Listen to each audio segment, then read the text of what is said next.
contemplar de una forma global, porque no consideraron que estaba al lado el río Rin, que es uno de los grandes ríos europeos, que nace en Suiza y aparte de Lucerna, pues pasa por Francia, pasa por Holanda, pasa por Alemania y desemboca en Holanda, como he dicho antes. Bueno, pues todo el Rin fue contaminado con las aguas de extinción y los productos químicos, con lo cual la inmensa mayoría de las especies desaparecieron, que se recuperó, se tardó 2 o 3 años en recuperar. Bueno, aquello que fue un daño de unos cientos de miles o pocos millones de euros se convirtió en un gran daño de más de 10 años en restaurar el Rin y con un daño ecológico muy importante.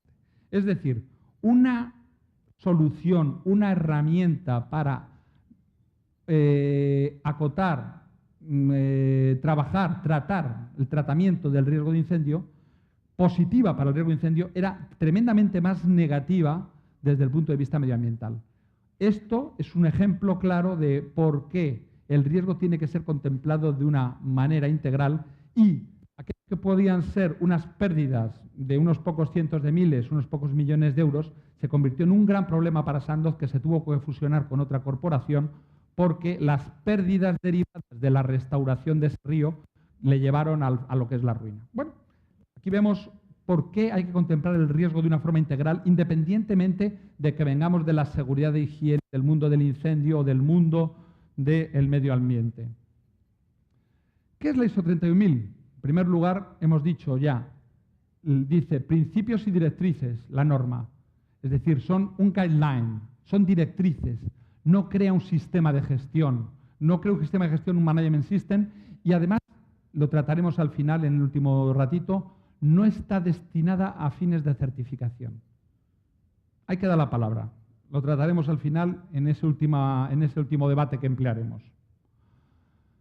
Se desarrolla con un documento que tiene 5 numerales, lo que es vocabulario, lo que es la introducción, y luego 3 numerales principales. Además está apoyada por otras 2 guías. La guía 73, que es la de definiciones, que sustituye. La guía 51 es específica de seguridad, la guía 73 es de sistemas de gestión global. Y luego la ISO 31010, que se revisa, que ahora está también en proceso de revisión, que se publica en la misma fecha, en noviembre del 2009, de técnicas de valoración del riesgo. Que este no es un documento de ISO, este es un documento del IEC, de la Comisión Electrotécnica Internacional. Bueno, que nos da hasta 31 metodologías para ver cómo se hace esa valoración del riesgo, que es uno de los puntos cruciales en el cómo valoramos el riesgo y cómo tratamos el riesgo.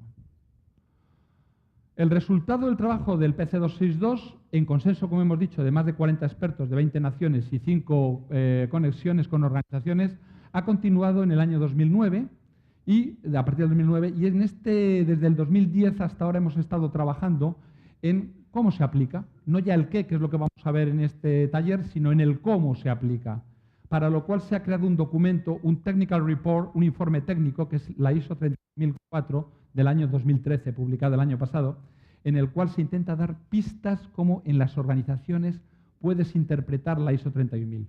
Hay que leerla, la 31000 por un lado y la 30004 en paralelo, y lo que hace es interpretarte cómo entiende este grupo de expertos que se debe aplicar la ISO 30000, porque la 30000 es un documento de 20 páginas, muy condensado, con lo cual no es fácil de comprender, y eso deriva en que a lo mejor no se haya comprendido bien por los distintos usuarios que pretendía que esta norma se utilizara. Como hemos dicho, hay un consenso, y podemos ir desde lo que son estándares ISO, en la parte de la cúspide, normas regionales, por ejemplo, normas europeas o latinoamericanas que pueda haber, normas nacionales, que pueden ser transposición de ISO, normas propias, especificaciones en libre acceso, que son especificaciones que hacen también los estados, normas sectoriales, bien nacionales o internacionales, cuando hablamos de un sector de negocio, y buenas prácticas. Cuanto mayor es el consenso necesario, más difícil es lograrlo hacer de una forma pragmática y más difícil de controlar. El control va aumentando con respecto, de lo general a lo concreto. 3 numerales para la norma ISO, que no me voy a extender mucho en ellos, porque esto ya es objeto, digamos, de estudio concreto. El numeral 3 hace referencia a lo que son los principios, que son 11 principios que alientan qué es lo que se persigue con la gestión del riesgo. Que hay que tener muy claros, el crear valor, el ser adaptada a cada organización, etcétera, etcétera. A nivel estratégico hay un marco de referencia, que es el numeral 4, que sigue el ciclo de Deming, el PDCA, el Plan Duchecat. Entonces, a partir del top-down, del comando y compromiso de la organización, planificar, actuar, hacer, actuar y chequear, controlar. Y luego el numeral 5, que emplea el proceso, que es el mismo diagrama que utilizaba la FERMA. Es en concreto a nivel de operación, a nivel de procesos y de operaciones, cómo se aplica la gestión del riesgo. Partiendo de la comunicación y consulta con los stakeholders, con las partes interesadas, se establece el contexto, 2 puntos que luego han aparecido en el resto de normas, esto venía ya de primeros del 2000, y se hace el proceso de valoración del riesgo, que consiste en identificar, analizar y evaluar el riesgo. Para una vez que tenemos todo ello, hacer el tratamiento del riesgo. ¿Cómo optimizo el riesgo? Oirán la palabra optimizar el riesgo y no minimizar, como he venido oyendo aquí. El riesgo se optimiza porque tiene su componente positiva también. Para luego cerrar el ciclo a nivel de proceso, no a nivel de estrategia, con lo que es el monitoreo y la revisión. Bueno, 20 páginas resumidas en una página. Esto es la ISO 31000, tan sencillo como esto. Ahora viene lo difícil, que es implementarlo. Es la parte de cómo se implementa esto. Lo que es entonces, el objetivo del ISO 31000 es ayudar a las organizaciones de cualquier tipo y tamaño. Valen para las personas físicas, valen para un gobierno, valen para organizaciones públicas. No es como COSO, que va muy enfocado a lo que son sociedades cotizadas en bolsa, de auditoría interna. Es decir, para cualquier tipo, a gestionar cualquier tipo de riesgo. No hablamos solamente de seguridad e higiene, no hablamos solamente de medio ambiente. Cualquier tipo de riesgo, financiero, estratégico, de cambio de divisas, cualquier tipo de riesgo puede ser tratado mediante el ISO 31000 y mediante un esquema sistemático y creíble para la organización. Además, recomienda que las organizaciones desarrollen e implementen de una forma continua, dentro de ese marco que hemos comentado de la gestión del riesgo, el componente integral, dentro del componente integral de la organización.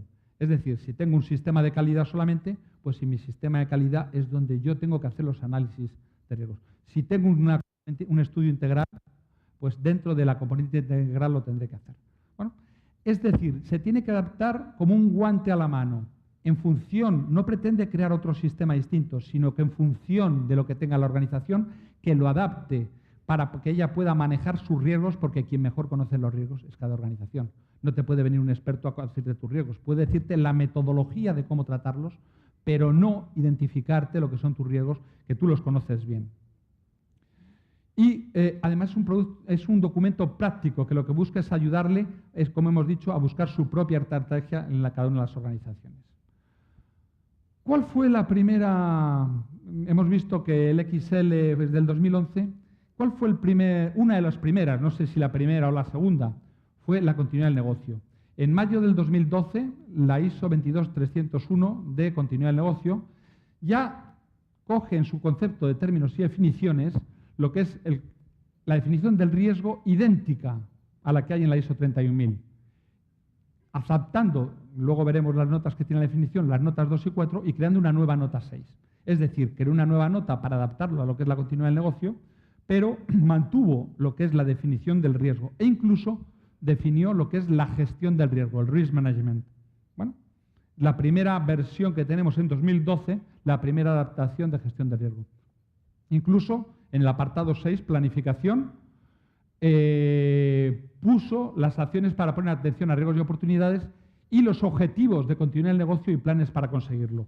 Es decir, hay que contemplar los riesgos y en la parte de operación, el análisis introduce lo que es el BIAS, el Business Impact Analysis, el análisis de impacto en el negocio como la herramienta que está dentro de la 31010 idónea y apta para hacer ese análisis de continuidad del negocio.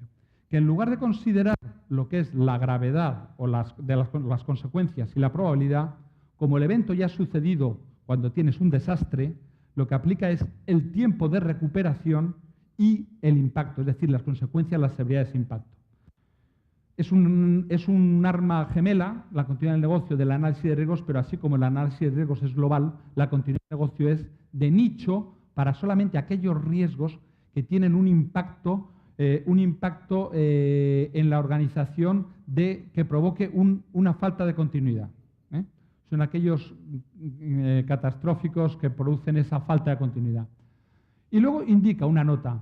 Este proceso se puede hacer según ISO 31000. No tiene por qué cada organización lo podrá hacer con arreglo a sus consideraciones, pero ISO 31000 te marca una fórmula, una estructura, un marco de referencia y un proceso en el cual tú puedes desarrollarlo. Cuanto a la planificación, como decíamos, hablamos de los eventos disruptivos. Esta no la voy a dar más consideración. Planificar, considerar los asuntos tal, para tratar que en el sistema de gestión de continuidad del negocio, impedir efectos indeseados y conseguir una mejora continua. Y en concreto, tratando lo que son los eventos disruptivos de lo que es la continuidad del negocio. Bueno, pasamos al proceso de revisión. ¿Por qué viene la revisión de las normas que estábamos tratando?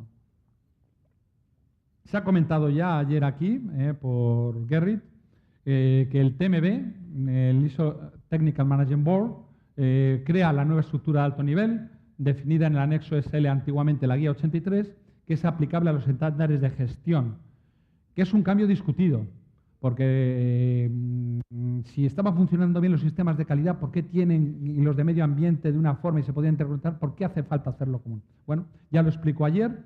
Entonces, bueno, pues lo que intenta es alinear las 9000 con el resto de sistemas de gestión.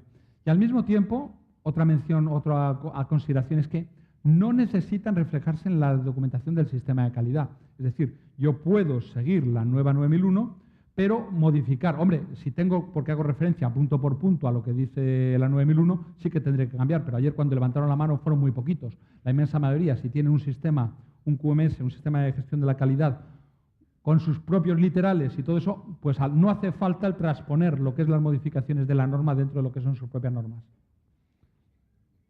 Riesgos y objetivos. Le teníamos aquí las conclusiones. No hace falta volverlo a hacer porque este le tenemos hecho. Hemos visto que efecto de la incertidumbre de los objetivos, según ISO 31000, la respuesta, según ISO 31000, no lo que pensemos nosotros, sería la A, efecto de la incertidumbre de los objetivos, que han respondido 64, pero hay una componente muy fuerte como la combinación de la probabilidad de ocurrencia de un daño y su severidad. Es decir, sigue habiendo mucha gente que piensa en la combinación del daño, es decir, como que la única forma de medir riesgos es combinar daños y severidades, lo cual tiene también una connotación negativa hasta cierto punto. Luego, en la C, incertidumbre en el resultado esperado. Bueno, esta es la de calidad. Veo que hay 98, estamos en un foro de calidad. Me ha sorprendido que hubiera tan pocos que opinaran lo de relativamente estando en un foro de calidad. Es decir, tenemos una dispersión grande, hay bastante gente de seguridad e higiene y bastante gente de medio ambiente. Y luego la D, el efecto de la incertidumbre, que esta es la definición que propugna la norma, porque propugna la alta estructura, la SL. ¿Por qué se ha modificado lo que había en 31.000 a la SL? Pues no lo sé, la verdad. Ahí ya cada uno sabe por qué han puesto una definición distinta. Y luego he puesto esta última quinta, porque viene en como decíamos, en los sistemas de traducción. En la NTC, la norma técnica colombiana, el riesgo es el efecto de la incertidumbre de los objetivos, que es una traducción directa del inglés, que es Effect and the Uncertainty on the Objectives. Pero en España hemos seguido más bien la cultura francesa. Cuando se traduce al francés, se traduce como la incertitude sur d'atteindre les objectifs. Es decir, el efecto de la incertidumbre en alcanzar los objetivos. Ya vemos que incluso entre países distintos con el mismo idioma, en Colombia y en muchos países de Latinoamérica, directamente se entiende como la incertidumbre de los objetivos. El SL entiende la incertidumbre olvidando los objetivos y, sin embargo, en España, el efecto de la incertidumbre en alcanzar los objetivos. Es decir, los objetivos, lo que se pretende es alcanzarlos, es llegar a ellos. Entonces, en las discusiones que hubo en los distintos comités nacionales, francés y español, se llegó a modificar la versión inglesa por no coincidencia en 100% en la transposición lingüística del concepto anglosajón. De hecho, en estos comités, cuando tenemos reuniones, digamos que la mayoría son anglosajones y hacen una traducción directa de lo que son sus conceptos y muchas veces preguntan, ¿Ustedes los latinos comprenden lo que decimos? Y decimos, en ocasiones no, porque no tenemos en nuestros idiomas una transposición directa de lo que ellos intentan decir directamente en el inglés. Visto esto, este es literalmente en la guía 73 y el ISO 31000 la definición del riesgo, y vamos a analizar lo que son las notas donde vemos positivo, negativo y una serie de conceptos importantes, que es lo que quiero que quede muy fijado en este taller. Nota 1. El efecto es una desviación de todo aquello que se espera, es decir, efecto de la incertidumbre sobre los objetivos, definición NTC. Y un efecto es una desviación de aquello que se espera sea positivo o negativo de ambos. Vamos a ver estos dos puntos. Incertidumbre sobre los objetivos. Incertidumbre. Si pasamos al anexo LL, vemos, es lo que decía que lo he mantenido en inglés, el efecto de la incertidumbre, desaparecen los objetivos. ¿Por qué? Bueno, pues no lo sé. Es una interpretación que ha hecho el TMB de que el riesgo era esa la definición que ponían. Nota 1. Un efecto es una desviación de la esperada, positiva o negativa, y desaparece el ambos. En la 31.000, volviendo para atrás, se dice, sea positivo o negativo o ambos. Vamos a profundizar en estas dos cuestiones. Incertidumbre. Bueno, hemos dicho combinación, vamos a intentar forma clásica de hacer la combinación de probabilidad y de consecuencias, y vemos que la incertidumbre, el riesgo tiene dos componentes. Un conocimiento sobre las consecuencias, que si están bien definidas, el riesgo, siempre existe riesgo, aunque nos creamos que no existe riesgo, hasta cuando tomas la decisión, como decían ayer en la definición, de salgo o no salgo, de tomo la copa, que comentaban ayer, tomo la copa para ver cómo estoy mañana. Todo es riesgo en la vida. Entonces, la cuestión está en que esté controlado el riesgo, en que estén con unas consecuencias definidas y con unas probabilidades definidas y aceptables dentro del rango de tolerancia de la organización. Entonces, tanto en el campo de las probabilidades, porque incluso la norma define dos probabilidades, la probabilidad matemática y la probabilidad que llaman la probabilidad de posibilidad. Entonces, bueno, pues dentro de las posibilidades, si estamos dentro de la zona tolerable, tendremos un riesgo controlado, que es el objetivo. Riesgo siempre lo va a haber, pero el riesgo, lo importante es que esté controlado. El problema viene cuando ya nos salimos del área de control, entonces tenemos indefiniciones en lo que son las consecuencias. No sabemos si puede haber un muerto o puede haber 50 muertos. No sabemos si me va a causar un daño de 1 millón o de 10 millones. Bien, eso es la problemática en consecuencias, y lo mismo en probabilidades, que es mucho más difícil todavía que las consecuencias.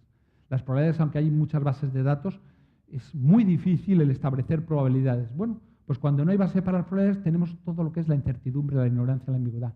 Y esta incertidumbre en alcanzar los objetivos, incertidumbre, riesgo, incertidumbre, es parte del riesgo. Pero desde el punto de vista de la gestión del riesgo no es todo. Incertidumbre es parte del riesgo, pero tiene que estar combinado con los objetivos. Aquí hago el agradecimiento a esta imagen, que es de Kevin Knight, que es el chairman de nuestro comité, que es una imagen que sacó también en Nueva York para intentar mostrar lo que es la gestión del riesgo. Esta, sin embargo, de Sedgwick, que en ese mismo puso lo que es, ¿por qué los objetivos? Las organizaciones tienen unos, y aquí fundamentalmente estamos hablando ya de organizaciones, en este caso, aunque vale para cualquier tipo de organización, unos objetivos estratégicos, derivados de lo que es las decisiones estratégicas, aquello que nos va a afectar a la organización a largo plazo, combinados con unas decisiones operacionales en comunicaciones, se habló también en el conocimiento, sobre la gobernanza, ¿bien? Y todo esto son los elementos que hay que incluir en la gestión de riesgo. Es decir, hay varios niveles en los cuales hay que hacer la consideración del riesgo. No vale solamente que diga, yo analizo los objetivos estratégicos de mi organización y con ese análisis de los objetivos estratégicos de mi organización ya he cumplido toda la gestión del riesgo. No, hemos dicho que es como un guante, tiene que ser en la estrategia, pero también tiene que ser en la operativa, tiene que ser en el departamento de seguridad e higiene, tiene que ser en lo que es el proceso. No puedo tener faltas de continuidad de negocio. Pues eso es la gestión del riesgo. El combinar absolutamente todos los ciclos de decisión en las tomas de decisiones, el riesgo. Otra forma de verlo esta también es de Chris Mandel, de Sedgwick, es otra vez de las columnas, pero aquí vemos que están el alineamiento con nuestras partes interesadas. Ayer se comentaron ya partes interesadas, proveedores, clientes, etcétera, etcétera. Una columna es ese alineamiento con las partes interesadas, con que los riesgos te permitan alcanzar tus objetivos. Esta es la componente de riesgo dentro de este proceso de decisión, y en la medición de este alineamiento. Entonces, la estrategia de gestión del riesgo tiene que ser soportar estas partes interesadas con alcanzar los objetivos y con la medición de este alineamiento de ellas para poder cumplir los objetivos generales. Por estas dos diapositivas podemos ver que, desde mi punto de vista, el riesgo no es solamente la incertidumbre.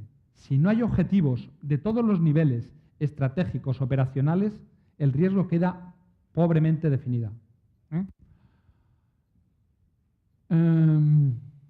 Pasamos al segundo debate. Ya hubo mayoría.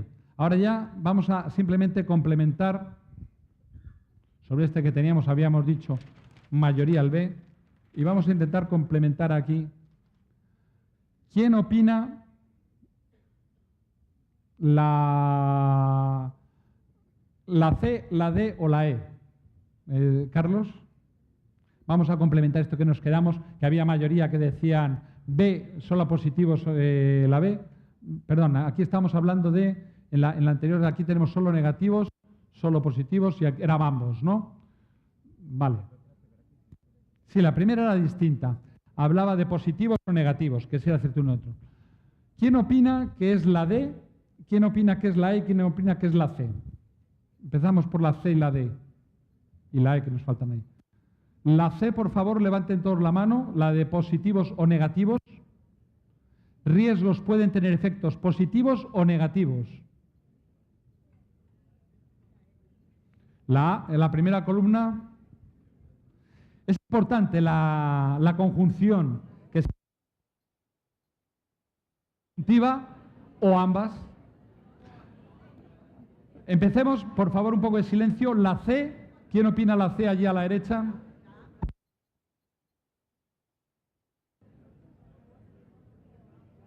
Los de la A ya lo teníamos, que eran estos de aquí, que decían que solamente podían ser negativos. La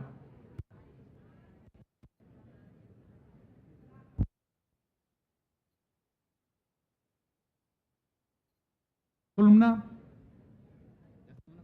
Tercera.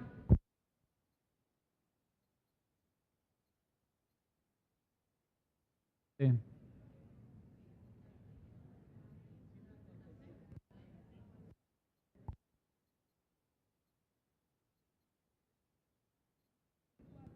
Tres. Cuatro. En la 5.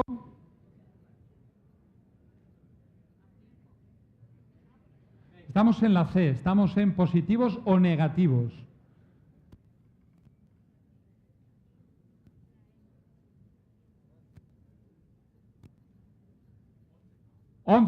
Y en la 6, 5. La siguiente, la D.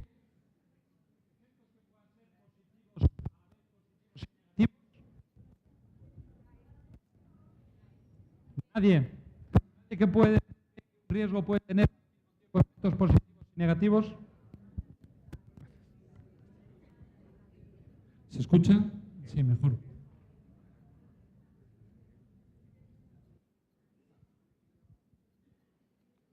Dos.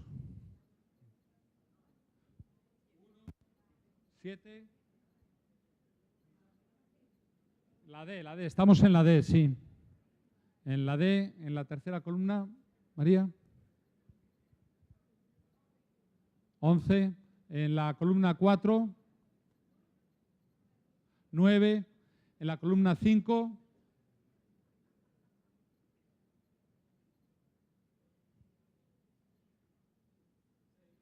6. Y en la columna 6. 5. 5, ¿no? 7, perdón.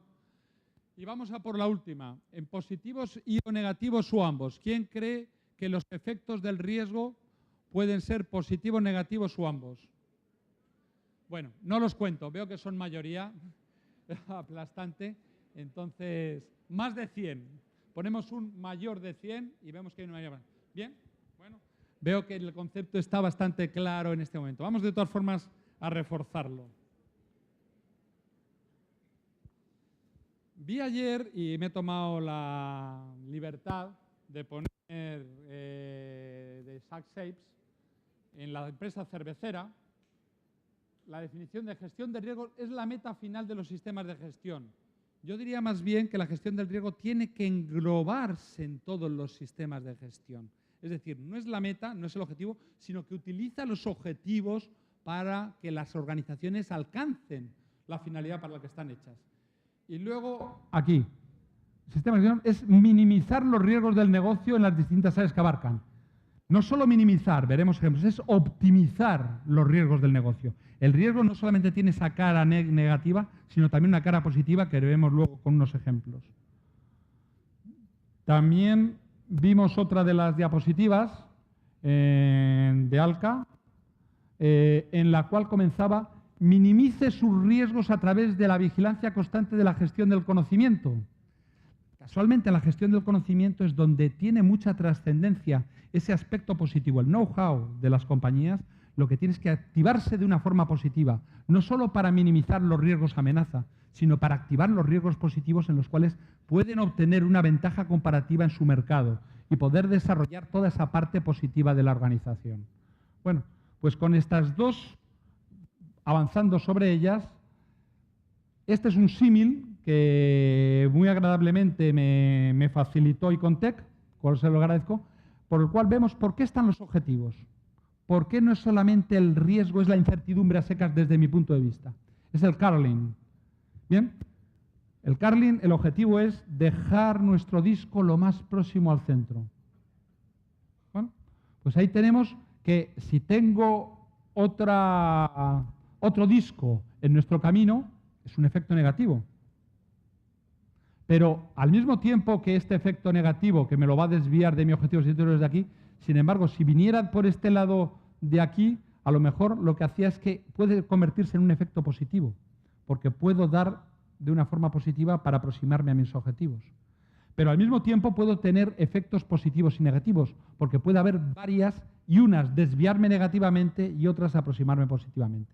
Es decir, esa incertidumbre, porque tengo riesgos en mi camino a alcanzar mis objetivos, están plasmadas en que el riesgo es esa incertidumbre. Si le doy con el ángulo correcto para poder evitar este objetivo y al mismo tiempo me aprovecho de otro, es como en el billar, me aprovecho de una pared para poder hacer la carambola.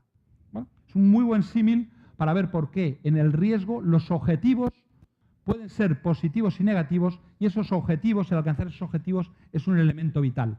No vale con dirigirse a cualquier lado. El riesgo no es una magnitud independiente. Tiene que estar siempre ligada a alcanzar unos objetivos genéricos estratégicos de la organización, de un departamento, o aquellos que se quiera fijar el organismo, la organización, en la parte que se quiera desarrollar. Vamos a poner 3 ejemplitos sobre oportunidades y riesgos positivos. El primero de ellos, estamos hablando del caso 3i Group PLC. Esto es una sociedad de capital riesgo británica que allá por los años finales de los 80, primeros de los 90, cuando estaba yo en los aspectos medioambientales, ¿qué opinan? ¿Un terreno contaminado en un sitio industrial es jugoso para comprar o no? ¿Sí o no? ¿Verdad que no? Bueno, pues en los objetivos de esta organización estaba el comprar terrenos contaminados, que con un adecuado estudio de la contaminación y sabiendo la valoración de ese riesgo, cómo se descontaminaba, en sitios con posteriores desarrollos para cambiar el uso industrial del suelo a uso urbanístico, le daban un valor añadido y tenían unos márgenes increíbles. Entonces, un riesgo negativo, percepción de un terreno contaminado, se convierte en un objetivo, en una oportunidad para la organización para crear sus márgenes muy superiores a los del mercado. Bien asesorados estos fondos de inversión, estos fondos de pensiones, por consultoras medioambientales, cogían y compraban terrenos contaminados para en un periodo de años sanearlos y tener un terreno descontaminado que vendían con el cambio de uso del suelo a un valor muy superior. Bueno, ese es un primer ejemplo de una organización grande donde los objetivos pueden ser negativos y positivos al mismo tiempo y que sirve para demostrarnos cómo esas oportunidades se pueden aprovechar. Bajemos de tamaño. Vamos al ejemplo cervecero de ayer. Estrella de Galicia es una compañía de cervezas relativamente pequeña, regional en España, de la zona de Galicia, con una cuota del 2% del mercado español, relativamente pequeña, con unos 1.000 trabajadores y una única planta, y bueno, pues que ha tenido un éxito tremendo en la crisis desde el año 2008 hasta ahora. ¿Cómo lo han hecho? Aprovechando oportunidades. Vieron que venía la crisis, las grandes empresas, Heineken, holandesa, que debe tener un 30-35% de la cuota de mercado, y Mahou, que debe tener un 50% de la cuota en España, el resto son ya pequeñas como Estrella Galicia, han perdido casi un 25% del volumen de litros que durante la época de la crisis, entre el 2008 y el 2014. Y sin embargo, Estrella Galicia ha estado duplicando casi anualmente lo que es su facturación. Bueno, decidieron hacer una estrategia de oportunidad. ¿Cómo? Centrándose en un mercado premium. Tenemos una cerveza excelente, estamos regionales donde tenemos una cuota del 80%, pero en el resto de España e internacional no tenemos nada. Vamos a aprovechar la oportunidad para hacerlo a nivel nacional y a nivel internacional. Llegaron a un acuerdo en Brasil, están lanzando una cerveza en Brasil, en China, en Japón y en España. Y han tenido un crecimiento tremendo y un éxito en una época de crisis cuando el resto de las cerveceras están recogiendo los trapos. Bueno, vemos que en un caso de oportunidad lo que están haciendo es fijar esos objetivos y analizar los riesgos, hasta qué punto tengo riesgo en salir a un mercado nacional que no conozco, a un mercado internacional que conozco menos y de culturas muy distintas como puede ser la china o la japonesa, y cómo voy gestionando ese riesgo. Bien, esta es una organización en la cual también hemos hecho un análisis y está posicionado y se está posicionando ya como la tercera, conquistando el tercer puesto con un 8% actualmente de la cuota nacional. Pero no solamente vale para grandes corporaciones la gestión del riesgo, es que nos vale hasta para pequeñas empresas. Tierra Atomizada es una pequeña empresa de 40 o 50 trabajadores en la zona de Castellón que hace los esmaltes de las cerámicas, que hace la tierra atomizada, la arcilla con la cual se hacen las cerámicas. Es una atomizadora de tierra que es el proceso de construcción de las cerámicas. Una empresa de 40 personas y bueno, pues que en el 2002 empezaron a tener preocupación por los riesgos fundamentalmente de seguridad e higiene, muertos, ese tipo de cosas, se fijan los objetivos. A partir de ahí, en 4 o 5 años, se les hizo un proceso de desarrollo, por lo cual lograron ser de las compañías líderes en lo que es su segmento. Y se les ofreció una oportunidad. La oportunidad es, actualmente toda la atomización de tierra se hace por vía húmeda, con un coste energético muy importante, porque tienes un proceso de mojar la arcilla, triturarla, lavarla y luego secarla en atomizadores con un coste de energía importante por gas.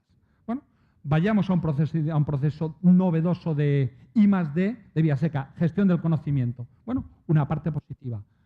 Modifican lo que son los procesos, se adaptan tecnologías antiguas, artesanales,